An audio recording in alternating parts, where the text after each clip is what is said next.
붙는 듯 하더라. 아멘. 네, 오늘은 하나님의 이름은 없으나 하나님으로 충만한 책 에스더서라는 제목으로 말씀을 좀 살펴보겠습니다. 오늘부터 살펴보게 될 에스더서는 그 역사적 배경이 바사왕 고레스로부터 시작이 되는 책입니다. 대제국을 다스렸던 바사왕 고레스는 이스라엘 백성들에게 명령을 내리죠. 우리가 살펴보았듯이 에스라서 1장 1, 2절에 그런 명령이 기록되어 있죠. 그는 하나님의 입이 되어서 하나님의 계시를 전달하게 되는데, 너희는 여호와의 집을 건축하라, 돌아가서 여호와의 전을 건축하라 라고 하는 명령을 내리게 됩니다. 유다 백성들은 부분적으로 해방이 되어서 예루살렘 성으로 돌아오게 됩니다. 1차 귀환을 주도했던 인물이 수룹바벨과 예수아라고 하는 사실을 잘 알고 있을 것입니다. 그들은 돌아와서 제일 먼저 했던 임무가 무너진 성전을 재건하는 일이었습니다. 그리고 시간이 흘러서 에스라 선지자를 중심으로 하여 2차 귀환이 시작이 되게 됩니다. 이 과정 가운데 2명의 바사 왕이 죽게 됩니다. 그리고 나서 세워진 왕이 오늘 본문에 기록된 아하수에로 왕, 영어식 표현으로는 크세르 크세스라고 보통 말을 하고 있습니다. 역사적으로 보게 되면 에스더서는 예루살렘 성전이 재건이 된 이후에 에스라가 사역을 시작할 때 일어난 일이라고 판단을 하고 있습니다. 아시다시피 이스라엘 백성들이 바사에서 모두 돌아온 것은 아니었어요. 이미 바사 제국 땅 동쪽과 서쪽, 남쪽에 눌러앉은 유다인들이 상당히 많이 있었습니다. 지금으로 말하면 이란과 이라크에 상당히 많은 유대인들이 눌러앉아서 정착을 하고 있었던 것이죠. 고향 땅 유다로 돌아온 백성들은 그렇게 많지 않았고 대체로 많은 유대인들이 흩어져서 살고 있었습니다. 바로 이 시기가 우리가 늘 들었던 디아스포라의 시작입니다. 흩어진 유대인들이라고 하는 역사의 시작이라고 볼 수가 있겠죠. 이미 흩어진 유대인들이 토착화되어 가고 있는 삶의 정황이었다라고 말할 수가 있습니다. 바사의 땅에 남아 가정을 꾸리며 생계를 이어가고 있었던 유대인들은 고향 땅 예루살렘에 대한 갈망은 있었지만 어찌할 수 없는 삶의 현실 속에서 하나님만을 바라보며 그렇게 근근히 살아가고 있었던 것이겠죠. 바로 그런 시점에서 에스더서가 기록이 되었다라고 말할 수가 있겠죠. 그래서 에스더서가 기록된 역사적 시점이 이제 에스라가 2차 귀환을 주도하여 이스라엘 백성들을 예루살렘으로 데리고 온 이후에, 그리고 이후에 느헤미야라고 하는 지도자가 성벽을 재건하잖아요. 그 재건하기 전 시점이라고 보시면 이제 정확하다고 볼 수가 있겠죠. 유대인의 신앙과 전통에서는 에스더서는 상당히 중요한 책이라고 말을 합니다. 유대인들은 다른 어떤 책보다도 에스더서를 굉장히 중요하게 여긴다고 해요. 에스더서는 하나님께서 그의 백성들을 반드시 구원하시고 그분의 백성들을 대적하고 괴롭히는 원수들에게 반드시 보복하신다라고 하는 사실이 뚜렷하게 나타나 있기 때문에 에스더서를 유대인들이 굉장히 중요하게 여긴다고 해요. 실제 보면 우리가 이제 송구 영신 예배를 드리잖아요. 유대인들의 송구 영신 예배가 불임절입니다. 그래서 12월 마지막에 불임절이라고 하는 절기를 지키는데, 이 불임절이라고 하는 절기는 하나님께서 유대인들에게 승리를 주신 날, 이런 뜻이에요. 대적들의 손에서 유대인들을 승리케 하신 날. 그래서 불임이라는 단어가 사실은 이제 유대적 표현은 아니고 이방인 표현인데, 부르라는 이제 어근에서 나오는 단어인데요. 이 부르가 주사위라는 뜻입니다. 주사위. 부르에서 불임이라고 하는 단어로 이제 바뀌게 되는데, 이 주사위가 무슨 뜻이냐면 고대 근동에서는 보통 운명을 믿었다고 해요. 그러니까 신이 어떤 것을 정하면 변함없이 그 일들은 일어난다. 그래서 어떤 뜻을 알게 하기 위해서 제비를 뽑을 때 이스라엘 백성들 말고 이방인들이 제비를 뽑을 때 주사위를 던졌다고 해요. 그걸 부르라고 표현을 합니다. 이 주사위를 던지면 그 운명대로 분명히 될 것이다 라고 하는 믿음이 이방 족속들에게 존재하고 있었다고 해요. 그런데 왜 불임절이라고 하는가? 그 이유는 이방인들 입장에서 정해진 그 운명에 따라 그 일들이 일어나지 않았다는 거예요. 정해진 그 운명대로 일들이 일어나지 않고 하나님이 세상 사람들이 볼 때 그걸 운명이라고 말했지만 그 운명을 바꾸어서 하나님의 백성들을 구원하셨다. 그래서 운명대로 되는 것이 아니라 하나님의 섭리대로 된다라고 하는 것이 불임절의 굉장히 중요한 의미다라고 말할 수가 있겠죠. 그래서 유대인들을 구원하시고 또 유대인들을 괴롭히는 대적들을 보복하시는 그 하나님을 찬송하고 높이는 날이 불임절이다. 그런 면에서 유대인들은 에스더서를 민족주의적인 책으로 이해를 한다고 해요. 유대 민족을 구원하시기 위고 유대 민족이 세상에서 높이 들리게 될 것이라는 강한 믿음과 확신을 드러내주는 책이라고 이해를 합니다. 그럼 우리는 어떻게 이해할까요? 기독교 전통에서는 에스더서가 민족주의적인 책이 아닌 하나님의 의로운 섭리가 이 세상 가운데 흐르고 있다는 사실을 말해주고, 이런 섭리는 결국 하나님의 의와 구원을 드러내어서 그의 백성들을 믿음으로 승리케 하신다라고 하는 사실을 드러내는 책이 에스더서다, 이렇게 믿고 있는 것이죠. 그래서 기독교는 에스더서를 민족주의적인 책으로 이해하지 않고 그의 백성들을 섭리 가운데서 어떻게든 구원해 가시는, 그리하여 하나님의 구원을 세상 가운데 만방에 알리시는 그런 목적이 있는 책이다라고 하는 것을 이해할 수가 있겠죠. 흥미로운 것은 에스더서를 읽어보면요, 하나님 또는 야훼라고 하는 고유명사가 나오지 않아요. 이 야훼라는 이 단어가 나오지 않는 성경책이 3권이 있어요. 야훼, 그러니까 여호와라고 하는 요 명칭이 나오지 않는 성경책이 3권이 있는데, 하나는 에스더서, 또 하나는 아가서, 또 하나는 전도서입니다. 그런데 아가서에는 엘로힘이라고 하는 일반 명사는 나옵니다. 다시 말해서 하나님이라는 단어가 일반 명사 형태로 기록이 되어 있습니다. 그래서 아가서나 전도서를 읽어보면 아도나이, 야훼라고 하는 이 단어는 고유명사인데요, 나오지 않아요. 그런데 엘로힘이라고 하는 단어는 아가서, 전도서에 동일하게 기록은 되어 있습니다. 그런데 고유명사도 기록되어 있지 않고, 여호와라고 하는 이름도 기록되어 있지 않고, 엘로힘, 전능하신 하나님이라고 하는 일반 명사도 기록되어 있지 않은 책이 유일하게 에스더서입니다. 그래서 고유명사인 하나님도 안 나오고요, 일반 명사인 엘로힘이라는 단어도 에스더서를 읽어보면 발견되지가 않습니다. 그런데도 성경에 들어와 있습니다. 정경에 들어와 있습니다. 이게 굉장히 흥미로운 대목이죠. 어떻게 그럴 수 있을까요? 이건 신학적인 것이기 때문이에요. 하나님이라는 단어는 없으나 하나님께서 만물을 경영하고 계시고 그의 백성들을 돌보시고 인도하시며 구원하신다는 것을 여러 각도로 풍성하게 나타내주고 있는 책이기 때문에 성경 속으로 받아들여지고 있는 책입니다. 그래서 에스더서를 정의할 때 제가 오늘 제목에 그렇게 썼죠. 하나님께서 부재하신 것 같지만, 하나님 이름이 없는 것 같지만 사실을 읽어보면 하나님으로 충만한 책이다. 하나님의 이름이 안 보이지만 하나님으로 충만한 책, 풍성한 책이 바로 에스더서라고 정의할 수가 있습니다. 우리가 하나님의 이름을 못 봤다고 해서 하나님이 안 계신 것이 아니라는 거예요. 그러니까 성경책 읽으면서 하나님의 이름이 없네? 정말 에스더서 읽어보시면 하나님 이름 안 나오거든요.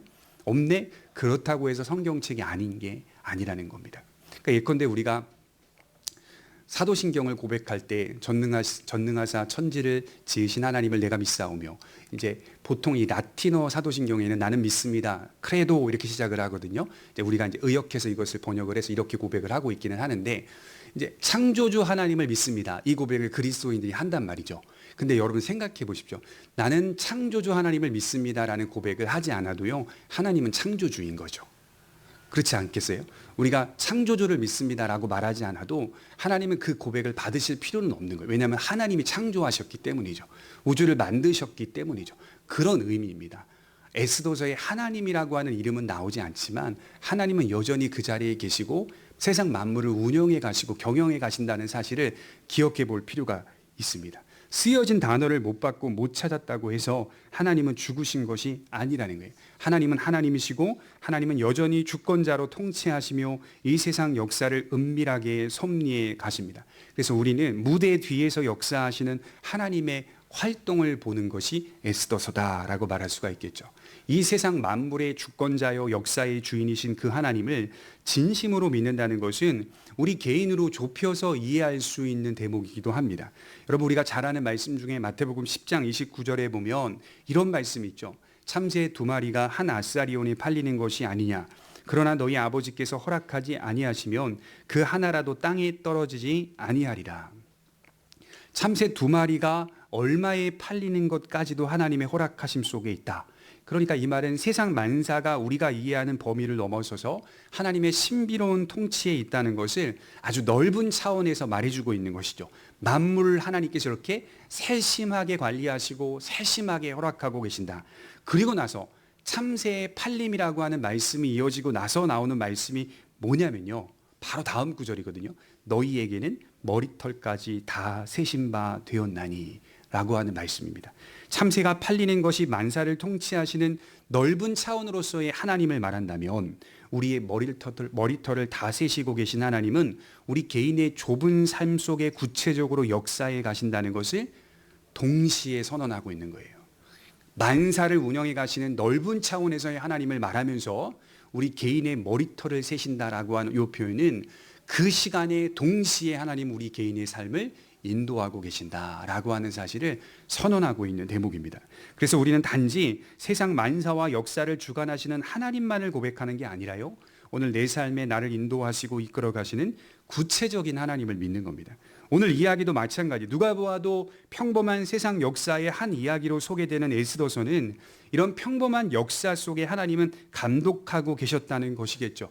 그래서 우리는 이러한 하나님을 에스더서를 통하여 만나게 되는 것입니다. 그래서 기독교에서는 에스더서가 세상 가운데 놓인 그리스도인들이 여러 불합리한 형편과 처지를 겪는다 해도 이 세상 역사를 섭리해 가시는 하나님께서는 반드시 돌아보시고 은혜를 베풀어 주신다는 것을 말해주고 있어요. 그래서 기독교에는 에스더서를 읽으면서 제일 중요한 뭘 얻어야 되냐면 위로를 받으셔야 됩니다. 에스더서를 읽으시면서 위로를 받으셔야 돼요. 하나님께서 이 세상 역사를 지켜보고 계시고 씨줄과 날줄이 교묘하게 엮여 있는 복잡한 인생 속에서 하나씩 풀어가시면서 승리하게 하신다는 것을 찬송하고 있는 책이라고 볼 수가 있습니다. 자, 이제 오늘 본문을 보게 되면요, 대제국 바사의 왕이 등장을 하고 있어요. 1절에 보시면 이 일은 아하수에로 왕 때에 있었던 일이니 아하수에로는 인도로부터 구수까지 127지방을 다스리는 왕이라. 역사적인 인물을 기록하고 그가 다스리는 나라의 위대함과 영광스러움을 영토의 확장으로 표현해주고 있는 대목입니다. 그는 127지방을 다스리는 왕이었다. 이때가 주전 486년에서 456년 정도로 보통 이해를 하고 있어요. 바사왕은 수많은 나라들을 통합시키고 있었던 대단한 왕이다라고 시작을 하고 있습니다. 그래서 어떤 표현이 나오냐면 인도로부터 구수까지라는 이 표현이 나오는데요. 이게 이제 은유적인 표현인데요. 땅 끝에서 땅 끝까지라는 은유적인 표현도 되지만 지리적으로 또는 역사적으로 넓은 영토를 관할하고 있었다라고 이해할 수 있는 대목입니다. 아하수에로 왕의 위대함을 강조하고 있습니다. 인간 역사에서는 항상 인간이 이처럼 높이 들리기 마련이에요. 한 사람의 영광이 이처럼 높이 쓰일 수 있다는 겁니다. 그는 정말로 역사 가운데 엄청난 왕이었어요. 고고학자들은 아하수에로라고 보통 이야기하지 않고요, 크세르크세스라고 보통 이야기를 합니다. 실제 고대 문헌이나 사본들이 발견된 걸 보면 이 왕이 엄청나게 카리스마가 있고 대단한 왕으로 묘사를 하고 있습니다. 그래서 이어서 나오는 내용이 그가 자신의 부와 영광과 많음을 드러내기 위하여 잔치를 베풀고 있는 내용으로 이어지고 있습니다. 정말로 세상 역사에서는 지금도 이런 지도자를 원하죠. 왕의 지혜, 왕의 카리스마, 왕의 위대함, 부와 명예, 권세 등 한 인간을 이처럼 높이 들고 원합니다. 그렇게 세상 역사 기록 방식으로 에스더서가 출발을 하고 있어요. 그러니까 기록 방식이 세상 역사들이 기록하는 그 방식으로 지금 출발을 하고 있어요. 에스더서가 이렇게 시작하는 이유는 결국 이런 역사 방식은 하나님의 역사의 기록 방식과는 다르다는 사실을 풍자적으로 나타내 주기 위함입니다. 그래서 1장과 2장을 읽으실 때 어떻게 이해하시면 되냐면 조롱하는 측면에서 저자가 기록을 하고 있는 거예요. 풍자하고 있는 측면에서 저자가 1장과 2장을 세상 기록 방식으로 기록을 하면서 하나님의 역사의 기록 방식으로 우리를 끌고 가고 있다라고 이해하시면 좋을 것 같습니다. 아하수에로서 역시 하나님께서 섭리 가운데 잠시 세우신 도구요, 잠시 지나가는 인물이라는 사실을 기억해 볼 필요가 있다는 것이겠죠. 여러분, 잠언 16장 4절에 보면 여호와께서 온갖 것을 그 시음에 적당하게 지으셨나니 악인도 악한 날에 적당하게 하셨느니라. 여러분, 하나님은 이 세상 역사 속에 온갖 것을 적당하게 지으셨는데 악인도 적당하게 지으셨고 의인도 적당하게 지으셨다. 이렇게 솔로몬이 표현을 하고 있는 것이죠. 그러니까 하나님의 세상 통치와 역사 속에 정해지지 않은 사람은 없다. 하나님의 손 안에서 비껴가지 않는 사람 없다. 다 하나님의 지 안에 있다라고 하는 표현이겠죠. 하나님은 다른 사람들을 놓치지 않습니다. 우리뿐만이 아니라 다른 사람들을 놓치지 않아요. 당신의 백성들을 구원하시면서도 동시에 악인들조차도 하나님의 통치 안에 들어와 있다고 하는 것이죠. 그들의 악함을 사용하셔서 하나님의 뜻이 드러나게 하신다는 겁니다. 하지만 악인들은 하나님을 보지 못할 뿐더러 하늘을 보지 못합니다. 오직 자신의 역사와 자신의 부와 많음, 4절에서 말하고 있듯이 혁혁함을 나타내기 바쁩니다. 그래서 혁혁함이라는 단어는 광채라는 뜻이에요. 광채. 지금 바사와 아하수에로는 자기의 광채를 드러내기 바쁜 그런 잔치를 벌이고 있는 상태다라고 말할 수가 있겠죠. 우리는 지금 1장에서 왕의 사치스러움을 보고 있어요. 대제국 바사의 사치스러움을 보고 있는 거예요. 잔치의 사치스러움을 보고 있어요. 4절을 한번 읽어드릴게요. 왕이 여러 날 곧 180일 동안에 그의 영화로운 나라의 부함과 위엄의 혁혁함을 나타내니라. 왕의 목적은 하나죠. 왕궁의 자랑, 나라의 부함과 많음, 광채를 나타냅니다. 잔치를 베푸는 목적도 하나예요. 6절과 7절에 보면 화려한 대리석, 금과 은의 풍부함, 금잔에 가득함, 고급 술의 향연, 어주가 한이 없다. 양주들이 굉장히 많았다. 이런 뜻이겠죠. 180일 동안 잔치를 베풀었다는 것은 어떤 사람이 잔치를 6개월 동안 베풉니까? 말이 안 되죠. 거의 1년 가까이를 저렇게 잔치를 베풀면서 나라가 지금 호화롭게 나타나고 있는 것이죠. 그렇게 잔치를 베풀었다고 말하고요. 잔치 후에 백성들을 위하여 또 7일 동안 잔치를 다시 한번 베풀고 있습니다. 저는 그런 생각을 해봤어요. 이 장면을 보면서 금잔, 은잔, 또 금대리석, 호화로운 여러 가지의 보석들, 이거 다 어디서 났습니까? 사실은 이 금잔이라는 이 표현도 제게 확 와닿는 것은 이거 예루살렘 성전에서 훔쳐온 거거든요. 거기서 가지고 온 거거든요. 하나님 앞에 드려진 성전 기물인데 바사왕 고레스는 다 가지고 왔단 말이에요. 자기 보물창고에 넣어서 자기가 취한 전리품들을 가지고 고급 술의 향연을 벌이고 있고 잔치를 벌이고 있는 장면을 우리가 지금 목격하고 있습니다. 악인의 특징이 아주 많이 강조되고 있는 장면인데요. 악인은 어떤 자들인가? 사치스럽습니다. 여러분, 우리가 이런 대목들은 우리와 달라야 한다라고 하는 사실을 좀 비교해 볼 필요가 있어요. 자랑이 많습니다. 자기의 위대함을 내세우려고 합니다. 부함을 나타내려고 합니다.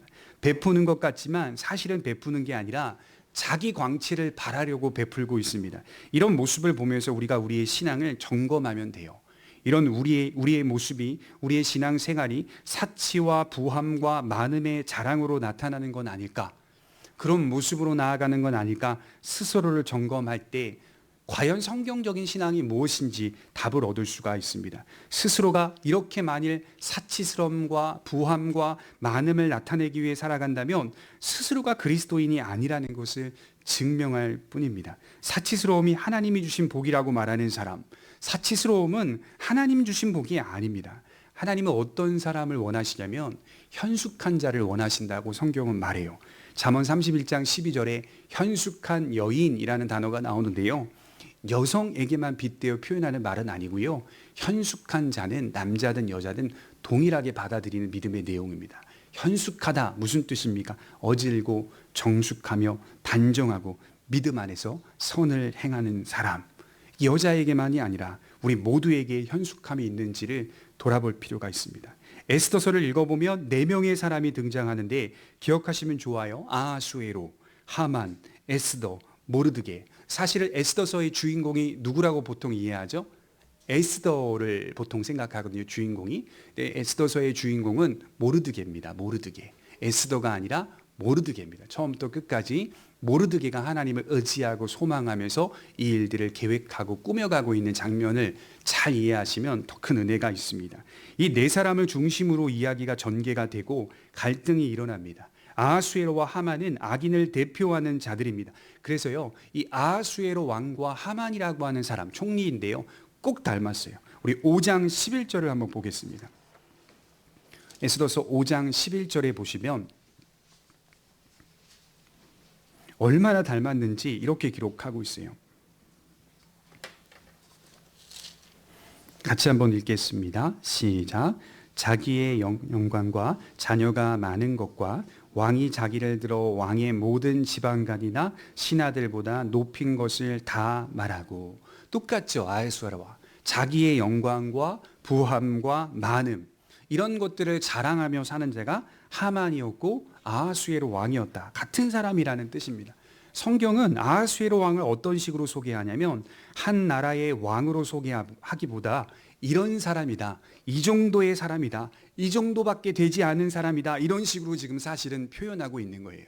역시 하만도 똑같은 사람이다 라고 하는 것을 성경이 계속해서 말해주고 있습니다. 그러니까 하나님께서 움직이시는 역사 또는 시계에는 아하수에로와 하만을 그렇게 높이 평가받지 못하는 사람들이라는 뜻입니다.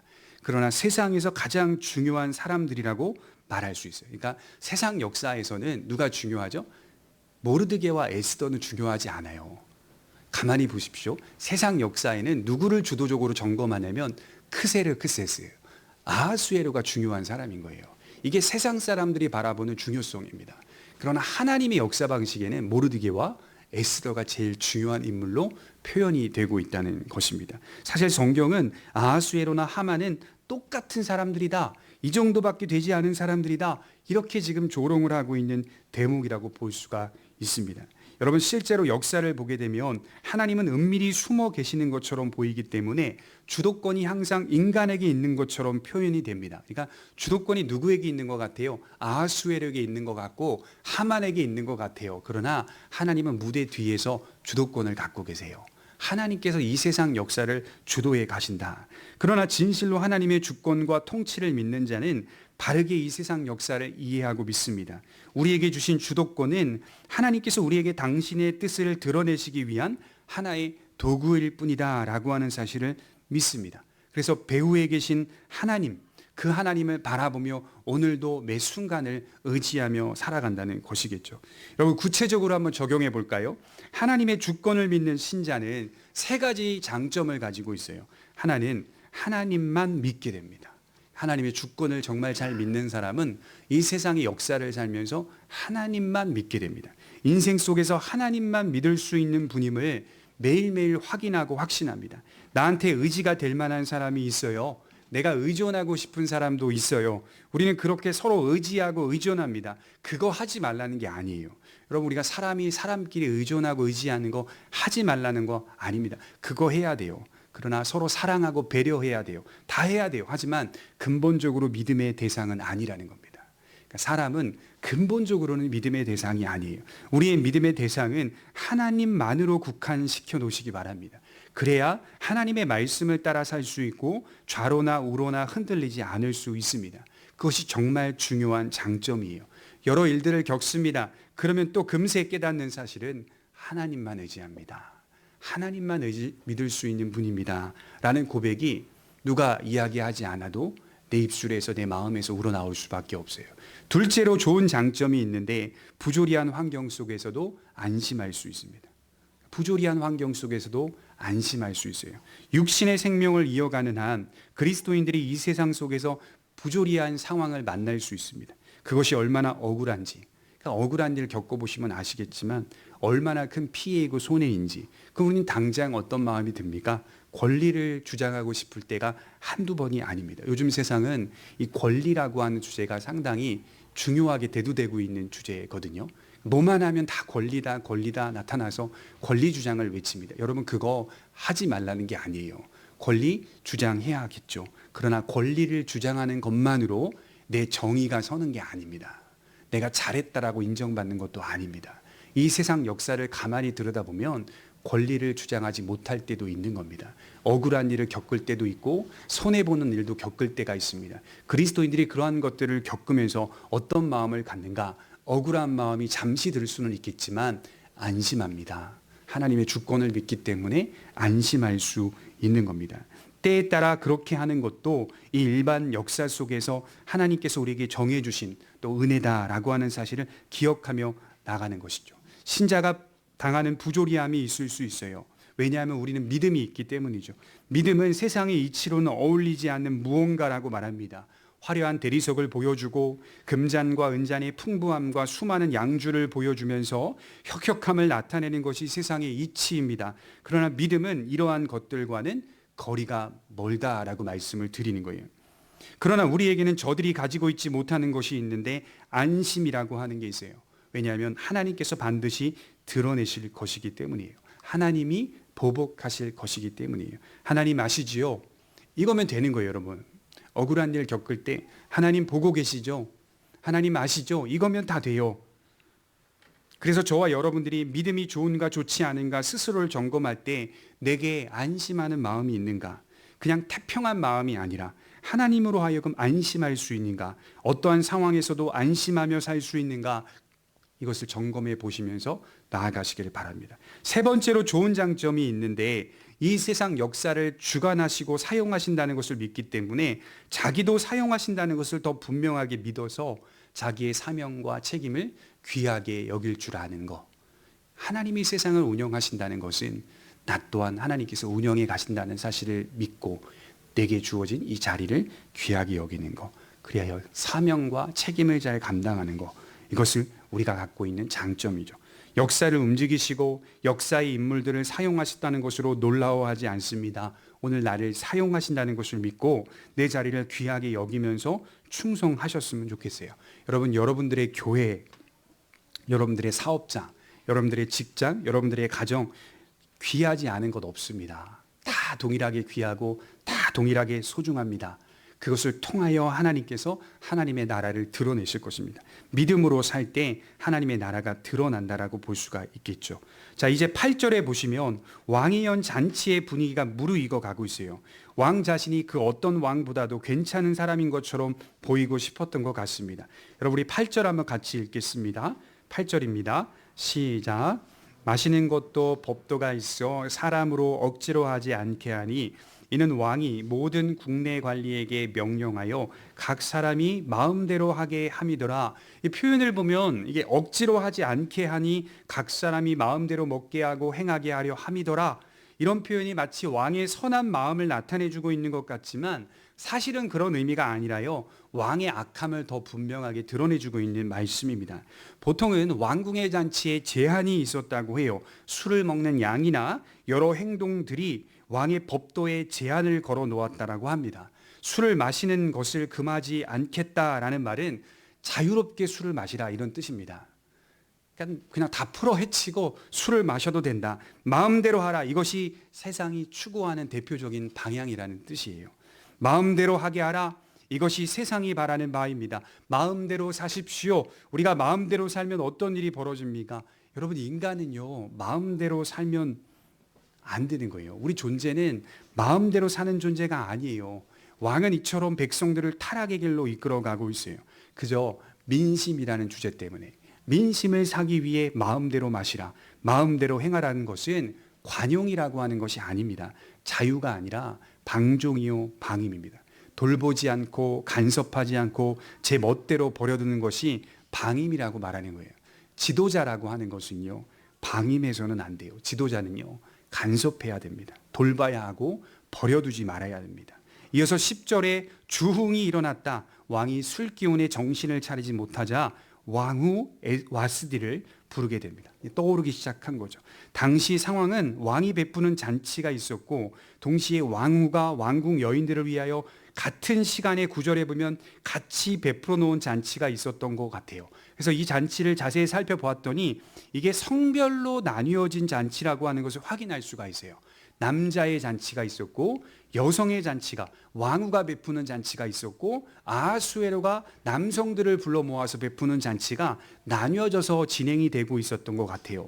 와스디 왕후의 용모가 상당히 아름다웠다라고 하는 것을 전 신하들과 백성들이 이미 알고 있었던 것 같습니다.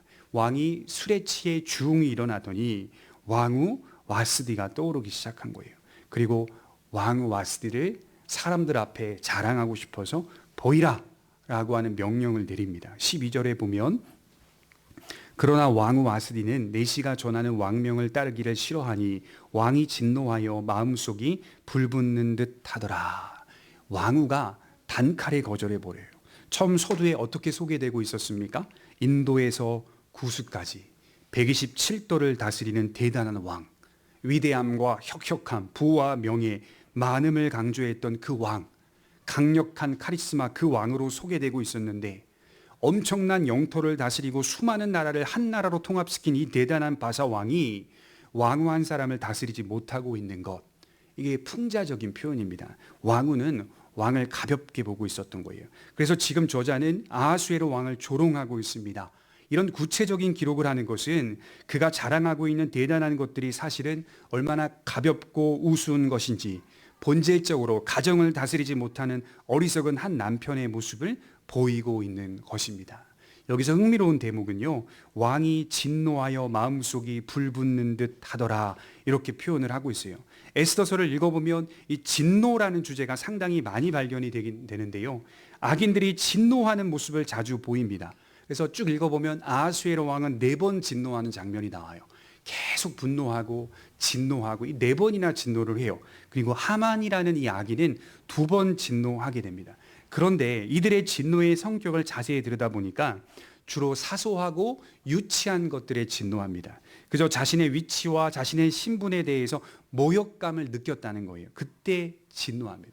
다시 말해 정당한 진노가 아니었다는 거예요. 그러니까 분노 조절 장애, 약간 그런 듯한 느낌으로 볼 수가 있겠죠. 아무것도 아닌 일에 지나치게 분노하고 진노하면서 문제를 어떻게 해결합니까? 극단적인 방식으로 해결해 가요. 아주 극단적으로.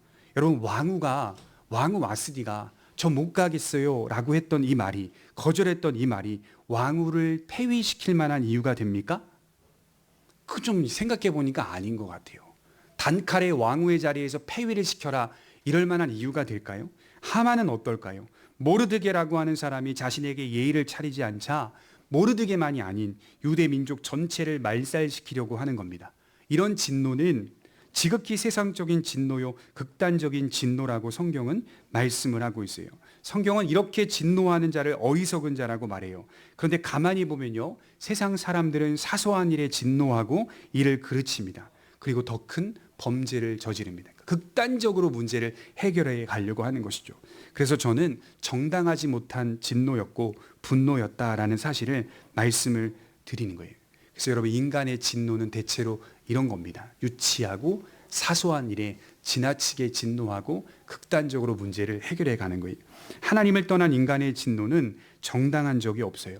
그 진노의 이유가 대단한 것이 아니라 매우 연약하고 유치한 주제라고 하는 것이죠. 그리고 인간이 나타내 보이는 진노는 매우 극단적이라고 하는 것을 볼 수가 있습니다. 역사 가운데 히틀러는 홀로코스트라고 하여서 600만 명의 유대인들을 학살했다고 평가하고 있어요. 무엇 때문일까요? 진노 때문이라고 해요. 자기 마음속에 있는 분노.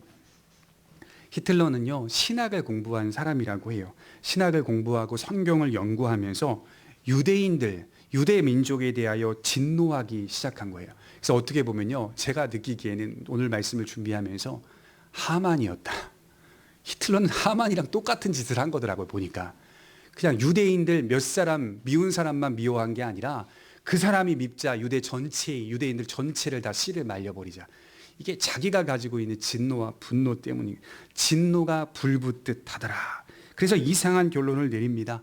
에스더의 진노라는 주제는 갈등을 일으키고 해결해가는 도구로 사용이 됩니다. 그런데 참으로 재밌게도 악인들의 진노는 부조리한 것이지만 이들의 진노 때문에 에스더가 왕후가 될 수가 있었고, 하만이 진노한 것 때문에 자기가 만든 높은 나무에 매달리게 된 것을 볼 수가 있죠. 하나님은 부조리한 진노를 드러내시고 하나님의 합당한 진노를 나타내 보이십니다. 그러니까 인간이 진노하는 그것을 하나님이 뒤집고 사용하셔서 하나님의 진노가 무엇인지를 자연스럽게 역사의 섭리 가운데 드러내 보이신다는 것이죠. 그래서 이것을 문학적으로 플롯이라고 해요.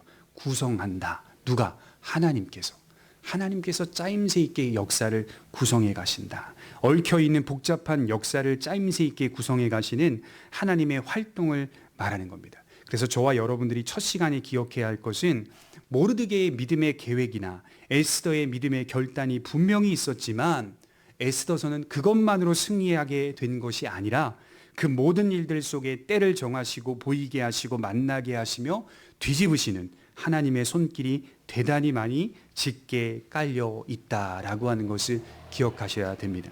그리고 마지막으로 생각해 보는 것은 누구도 이러한 사치스러운 잔치 앞에서 문제를 제기하는 사람이 없었다라고 하는 것이죠.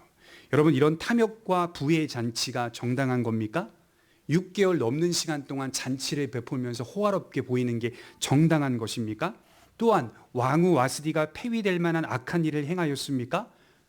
여러분, 지금 아하수에로 왕은 술에 정신을 차리지 못하는 상태 속에서 13절에 현자들에게 묻습니다. 당시에 7명의 박사들이 이렇게 함께 자리에 함께하고 있었던 것 같아요. 원어에서는 때를 아는 자들이다. 7명의 사람들은 때를 아는 현자들이다. 이렇게 표현을 하고 있어요. 나라의 가장 첫 번째 자리에 앉은 그들도 역시 어리석은 자들이라고 13절에 기록을 하고 있어요. 한번 볼까요? 왕이 사례를 아는 현자들에게 묻되, 왕이 규례와 법률을 아는 자에게 묻는 전례가 있는데, 그때 왕에게 가까이하여 왕의 기색을 살피며 나라 첫 자리에 앉은 자는 바사와 메대의 7 지방간 곧 가르스나와 세달과 아드마다와 다시스와 메레스와 마르스나와 무무간이라. 주홍이 일어난 왕이 그래도 이성적인 사람인 것처럼 보이기 위해서 7명의 박사들에게 묻습니다. 규례와 법률에 이런 경우 어떻게 해야 하는가? 고상한 척하는 거죠. 고상한 척하면서 묻는 질문이 고작 아내를 불렀는데 안 오네, 이거예요. 주제가. 내가 아내를 불렀는데 안 오네? 그럼 우리나라의 법률에는 이런 경우 어떻게 처리해야 하나? 이런 게 법률에 어디 적혀 있겠어요? 그러니까 새로운 법률을 만들지. 법률이 적혀 있지 않아요. 그냥 아내를 불렀는데 안 오는 것뿐인데 자기의 개인 사적인 일들을 국사로 논하고 있는 거예요. 국가 정책으로 논하고 있는 거예요. 이게 굉장히 유치하고 굉장히 어리석은 자의 모습이라고 볼 수 있습니다. 그런데 이런 일들을 현자 누구 한 사람도 문제 제기를 하지 않고 그들이 왕의 기색을 살피고 있어요. 그래서 우리 여기 보면 이제 힌트를 얻을 수가 있죠. 14절에 보시면 왕의 기색을 살피며 왕이 원하는 대답을 찾기에 급급했다, 이런 뜻입니다. 그러니까 이들은 다 어떤 사람들이죠? 7명의 사람들은 왕의 얼굴만 살피는 사람들이에요. 이 사람들은 왕이 원하는 대답을 해주는 사람들이에요. 그러니까 나라를, 국정을 잘 이끌어가는 참모가 아니라 왕이 원하는 대답이 뭘까? 저 질문 앞에 왕이 무슨 대답을 원할까? 그것만 신경 쓰면서 그 나라의 첫 자리에 앉아 있었던 사람들인 것이죠. 하나님이 주신 이성을 높은 자의 눈치를 보는데 사용하기에 급급합니다. 누구 한 사람도 정당한 이야기를 하지 못해요. 그저 왕을 기쁘게 하기 위해 이러한 법률과 조서를 내리고 있습니다. 여러분, 세상 사람들이 살아가는 방식이 분명하게 보여야 돼요. 오직 높은 자의 관심, 그들이 원하는 것을 높여주는 그 방식만이 자신의 인생길에 성공을 가져다 줄 것이라고 착각하는 것, 이게 모든 세상 사람들의, 심지어 그리스도인들 마음속에도요, 아니라고 하면서 있는, 쭈뼛쭈뼛 우리 마음속에 생기는 그런 마음이 아닐까요? 여러분, 우리는 어떻게 서야 할까요? 우리는 왕의 기색을 살피는 자가 아니라 주님의 기색을 살피는 자입니다. 여러분, 사도행전 4장 19절에 보면 베드로와 요한이 대답하여 가로되 하나님 앞에서 너희 말 듣는 것이 하나님 말씀 듣는 것보다 옳은가 판단하라. 당시의 핍박자들이 베드로와 요한을 체포하고 가둬놓고 그들을 그렇게 박해하고 있을 때였습니다. 바로 그때 담대하게 항변했던 베드로와 요한을 기억해 보십시오. 이 베드로와 요한의 담대한 항변은 에스더서에서 에스더가 죽으면 죽으리이다 라고 고백했던 담대한 항변과 같은 고백이다 라고 말할 수가 있습니다.